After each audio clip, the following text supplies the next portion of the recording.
जय माँ इंद्राक्षी जय अम्बे। इंद्राक्षी धाम में सभी साधकों का हम हार्दिक स्वागत करते हैं। आइए इस अंक में हम जानते हैं पुरुषोत्तम मास का महत्व। हर 3 वर्ष बाद पुरुषोत्तम मास आता है। पुरुषोत्तम मास को हम अधिक मास के नाम से भी जानते हैं और मासों में ये महीना अत्यधिक पवित्र माना जाता है। इस महीने में विवाह, शादी, बहुत सारे ऐसे कार्य हैं जो बंद हो जाते हैं, लेकिन ये महीना भक्ति के लिए, ये महीना साधना के लिए, ये महीना जप के लिए, ये महीना तप के लिए, ये महीना दीपदान के लिए और ये महीना विशेष प्रकार से नाना भांति से गौ की सेवा के लिए और दान पुण्य के लिए अत्यधिक महत्वपूर्ण होता है। 3 साल के बाद ये मौका हमें हर 3 वर्ष के बाद प्राप्त होता है। पुरुषोत्तम मास भगवान श्री हरि के नाम से जुड़ा हुआ ये महीना 12 माहों में एक अधिक मास के नाम से भी जाना जाता है। इस महीने में हमें क्या क्या करना चाहिए, आप ध्यान से सुने। और उससे पहले मैं उन सभी साधकों के लिए एक प्रसन्नता की बात बता देता हूँ जो साधक इस बार इंद्राक्षी धाम से जुड़े हुए गायत्री अनुष्ठान कर रहे हैं। आप सबके लिए बहुत बड़ी खुशखबरी है कि 17 मई प्रथम ज्येष्ठ से 17 मई यानी कि शुक्ल पक्ष की प्रतिपदा से ये मास प्रारंभ हो रहा है और ये 15 जून सोमवती अमावस्या तक पुरुषोत्तम मास रहेगा। इन बिटवीन आपकी गायत्री साधना भी चल रही है, तो सोने पर सुहागा सबके लिए हो गया है। तो ध्यान रखना, इस महीने में हमें जितना भी ज़्यादा से ज़्यादा हो सके अपने गुरु मंत्र का जप करना चाहिए। इस मास में ज़्यादा से ज़्यादा हमें भगवान श्री हरि की भक्ति करनी चाहिए और हमें दीपदान भी करना चाहिए। शाम के समय आसपास कहीं भी आपके मंदिर हो, श्रीमन नारायण का मंदिर हो, गौ का घृत यदि हमें मिल जाए तो अति उत्तम, नहीं तो शुद्ध घी ले लें या हम तिल का तेल भी प्रयोग में ला सकते हैं। शुद्ध तिल का तेल भी शुद्ध माना जाता है। उसमें शुद्ध कपास की बाती बना करके हम प्रत्येक शाम के समय भगवान श्री हरि को एक दीप अर्पण करें। जो साधक पूरे महीने भगवान श्री हरि को और साथ में ही अपने इष्ट को एक दीप दान करता है, उसको गोलोक की प्राप्ति होती है। और उसी के साथ साथ तुलसी माता पर दीप लगाना न भूलें। पूरे पुरुषोत्तम मास हमें तुलसी पर दीप दान करना चाहिए, रविवार छोड़ करके। और उसी के साथ साथ हमें विष्णु सहस्त्र नाम का पाठ यदि हम कर लेते हैं तो हमें पूरे मास विष्णु सहस्त्र नाम का पाठ करना चाहिए। आपके आसपास कहीं शुद्ध स्थल यानी कि सिद्ध क्षेत्र हो तो वहाँ बैठकर भी हमें अपने विशेष मंत्रों का जप करना चाहिए, तप करना चाहिए। और उसी के साथ साथ आपके आसपास कोई पवित्र नदी हो, सरोवर हो, उसमें प्रातःकाल तड़के स्नान करना और मन ही मन स्नान के संग संग गायत्री मंत्र का चिंतन करना अत्यधिक श्रेष्ठ माना जाता है। और देखो, ये भगवान का ही कोई संयोग है कि इधर पुरुषोत्तम मास की प्रारंभ अवस्था आने वाली है, यानी कि 17 मई से पुरुषोत्तम मास प्रारंभ हो जाएगा। और उधर आपकी गायत्री साधना, जो हमारे इंद्राक्षी धाम से जुड़े साधक हैं, वो गायत्री साधना, हजारों परिवार गायत्री साधना में जुटा हुआ है और ऊपर से आपको पुरुषोत्तम मास का भी महत्व प्राप्त होगा। इसलिए सभी साधक ध्यान रखना, जो नए साधक भी हमें सुन रहे हैं, आप अपने इष्ट मंत्र को इस महीने अधिक से अधिक जपना। तारीख मैं आपको फिर बता देता हूँ। रविवार के दिन 17 मई से प्रथम ज्येष्ठ से शुक्ल पक्ष की प्रतिपदा से पुरुषोत्तम मास प्रारंभ होगा और ये 15 जून सोमवती अमावस्या के दिन पूर्ण हो जाएगा। इस महीने में जितना भी आपसे यथा योग्य बन सके दान करने का प्रयास करना। दान ऐसा होना चाहिए जो वास्तव में कहीं ना कहीं सार्थकता महसूस करता हो। कहीं अच्छी स्थल पर देख करके आप जो भी आपसे दान बन पड़े वो आप दान करिए। निर्धनों की सेवा करिए, पक्षियों को दाना डालिए, गौ माता की सेवा करिए। गौशालाएं हों उनमें आप बढ़ चढ़ करके भाग लीजिए, दान दीजिए। कहीं बेटियों के विवाह की बात चल रही हो, उनके किसी सामान की बात हो, तो उसमें भी आप जो भी आपसे बन सकता है, हालांकि पुरुषोत्तम मास में विवाह नहीं होते, लेकिन उनकी मदद के लिए जो भी हम कन्यादान के निमित्त निकाल सकते हैं वो इस महीने में देना बहुत ही उपयुक्त रहता है। इसी मास में तुलसी के पौधे लगाना, आंवले के वृक्ष लगाना, केले के पेड़ लगाना अत्यधिक शुभ माना जाता है। और एक बात और ध्यान रखें आपसे यदि कुछ भी नहीं आता और लगता है कि मंदिर हमारे बहुत दूर है, क्योंकि हमारा कार्यक्रम विदेशों में भी बहुत लोग देखते हैं, तो वहाँ आस-पास कई बार मंदिर नहीं होते, तो आप अपने घर में ही शाम के समय भगवान श्री हरि का चिंतन करते हुए, भगवान श्री विष्णु का ध्यान करते हुए देसी घी का दीप, एक दीप उन्हें ज़रूर अर्पण करें। जैसे कार्तिक मास में दीपों का महत्व होता, दीपदान का महत्व होता, वैसे ही पुरुषोत्तम मास में भी दीपदान का अत्यधिक महत्व बताया गया है।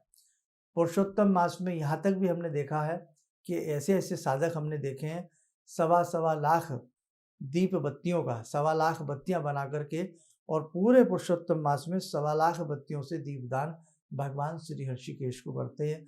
भगवान श्री विष्णु को, भगवान श्री हरि को सवा लाख बत्तियों का दीप बना करके, अर्थात जैसे सवा लाख बत्तियाँ वो पहले से ही बना लेते हैं, ये प्रतिदिन के हिसाब से पूरा परिवार बनाता है, और 2-2, 3-3, 4-4 हज़ार बत्तियों के दीप प्रतिदिन जलाए जाते हैं।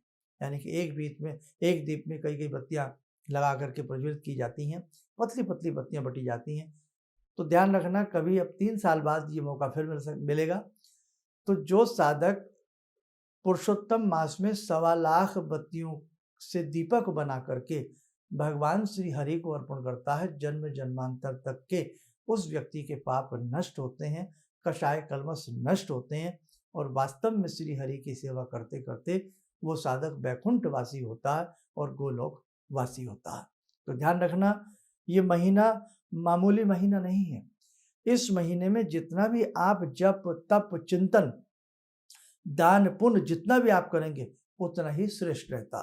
ब्राह्मणों को भोजन कराना, ब्राह्मण को वस्त्र देना, और कहीं न कहीं जो भी आपसे बन सके, कहीं भंडारा होता है, कहीं लंगर लगता है, कहीं पानी की छबील लगती है, प्याऊ लगती है, गौशाला में कुछ सामान आता है, तो जितना भी इस महीने पुरुषोत्तम मास में आपसे बन पड़े, आप अपनी तरफ से करने का प्रयास करना।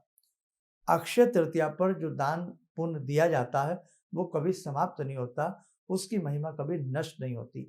वैसे ही पुरुषोत्तम मास में जो भी हम दान देते हैं, कल्याण के लिए दान देते हैं, किसी की मदद के लिए हम आगे हाथ बढ़ाते हैं, आगे हाथ बढ़ा करके उसकी सहायता करते हैं, तो ये महीना ऐसा होता है, इस महीने में जितना भी आपसे दान पुण्य बन सके उसे करने का प्रयास करना। लेकिन दान पुण्य होना चाहिए आपकी शुद्ध कमाई का, ये भी बताया गया शास्त्रों में। अनाप शनाप अनीति से कमाया गया धन वो दान माना नहीं जाता। वो कोई तरीका नहीं होता कि हम अनाप शनाप तरीके से धन कमाएं और सोचे दान दे करके हम कहीं ना कहीं हमारी महिमा मंडन तो हो सकता है पब्लिकली, लेकिन वो दान की सार्थकता नहीं रहती है। हम अपने जो खून पसीने की कमाई का एक हिस्सा दान के लिए निकालते हैं ना, वो सर्वोपरि होता है।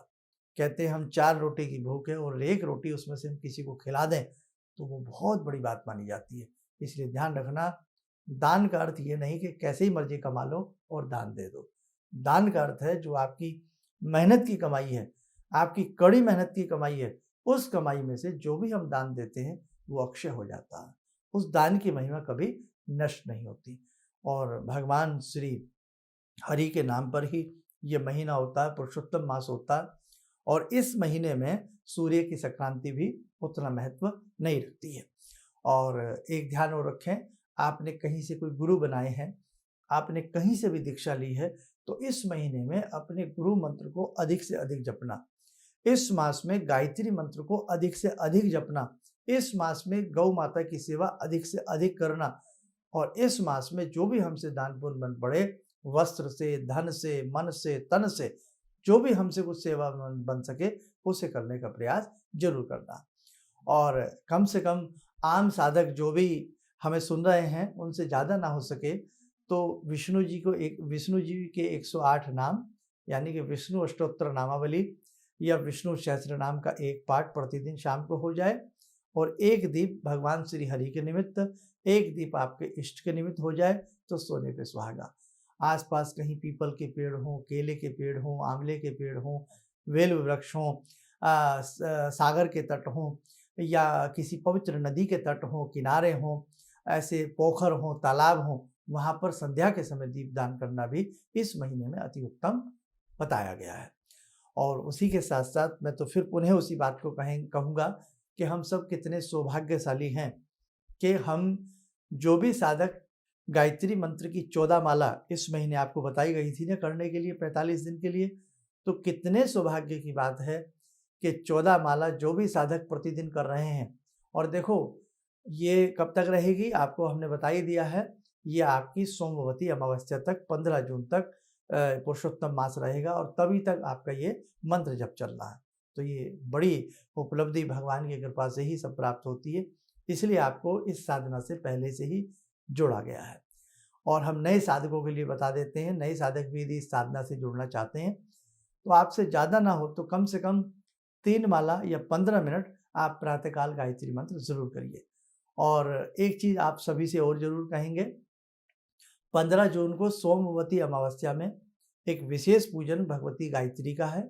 उनके 1008 नामों से गायत्री पूजन सोमवती अमावस्या को हो रहा है, जिसमें पुरुषोत्तम मास का भी अंतिम दिन है। तो यदि कहते हैं ना अंत में ही सही, यदि आप पुण्य कमाना चाहते हैं तो इंद्राक्षी धाम में आप 15 जून को हम आपका स्वागत करते हैं। आप 15 जून को इंद्राक्षी धाम में आइए, गायत्री माता के 1008 नामों से पूजन कराया जाएगा। और दो बातें इसमें बड़ी सिद्ध होती हैं कि एक तो सोमवती अमावस्या, ऊपर से पुरुषोत्तम मास का अंतिम दिन है ना। तो ऐसी स्थिति में जो भी साधक इंद्राक्षी धाम में बैठ करके भगवती जगतजननी गायत्री के 1008 नामों से उनका पूजन यजन भजन करेंगे तो उन्हें अत्यधिक पुण्य की प्राप्ति होगी। जन्मों जन्मांतरों के उनके कष्ट दूर होंगे, पापों का पाप नष्ट होंगे और पुण्य का उदय होगा। तो उसके लिए करना क्या होगा, जो भी नए साधक जुड़ना चाहते हैं और उस दिन आप लोग आना चाहते हैं 15 जून को इंद्राक्षी धाम में, ये दिल्ली के पास में पड़ता है, गाजियाबाद के पास में इंद्राक्षी धाम पड़ता है। तो जो भी आना चाहे वो अपना हमारे संस्थान में सुबह 11 से लेकर के शाम 5 के बीच में अपना नाम नंबर लिखवा सकता है। और कितने साधक इसमें आना चाह रहे हैं तो वो भी आप जरूर नोट डाउन करा दें कि इतने साधक हम इस विशेष पूजा में आकर के पुण्य का लाभ लेना चाहते हैं। चलते चलते फिर कहूँगा, पुरुषोत्तम मास हर 3 वर्ष के बाद हमें प्राप्त होता है, इसलिए ये बहुत ही भगवान की कृपा है, हमें ये शुभ घड़ी सुंदर मौका प्राप्त हुआ है। इस अवसर को गंवाना मत, आलस्य मत करना। सुबह तड़के उठ करके जितना हमसे हो सके अपने प्रभु का चिंतन करना, अपनी दैनिक साधना करना और खास तौर से गायत्री मंत्र अधिक से अधिक करने का आप सभी लोग प्रयास करना। चलिएगा, आप सब लोग स्वस्थ रहें, सुखी रहें। इन्हीं शुभकामनाओं के साथ हम अपनी वाणी को विराम देते हैं। जय जय अम्बे। भगवान से जुड़ो और भगवान से जुड़ने का जरिया आपने बताया, बहुत अच्छा लगा, बहुत धन्यवाद। और सनातन धर्म को जिंदा रखने के लिए आप जो प्रयास कर रहे हैं वो बहुत सराहनीय है। हम लोग को मौका मिला है, हम लोग भाग्यशाली हैं जो आपके करीब आने का हम लोग को मौका मिला है।